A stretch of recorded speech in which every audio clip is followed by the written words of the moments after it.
Nous sommes inquiets des nouvelles tentatives de l'Iran d'enrichir de l'uranium. Nous pensons que c'est inacceptable et nous voulons lancer un appel à l'Iran de respecter les obligations internationales, les résolutions des Nations Unies, et nous allons voir. Nous allons voir si ces pourparlers reprennent sous une forme ou une autre ce dialogue entre l'Iran et les pays occidentaux et si cela mène à quelque chose de plus constructif. Mais pour l'instant, l'attitude de Téhéran nous inquiète.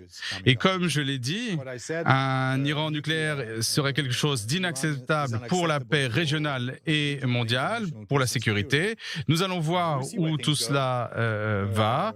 Je pense que de mettre en place les pressions adaptées sur le régime pour qu'il reprenne un dialogue constructif avec l'AIEA, avec les Nations Unies, avec les puissances occidentales qui avaient négocié le précédent accord sur le nucléaire, je pense que ce serait préférable aux tensions actuelles. Mais nous attendons et nous allons voir.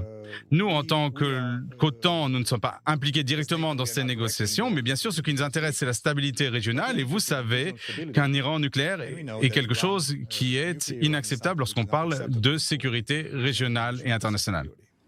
Comment percevez-vous la signature du pacte militaro-économique sur une période de 25 ans entre la Chine et l'Iran? N'est-ce pas là une sorte de déclaration de guerre à l'Occident? Bien sûr que nous observons de près ces évolutions.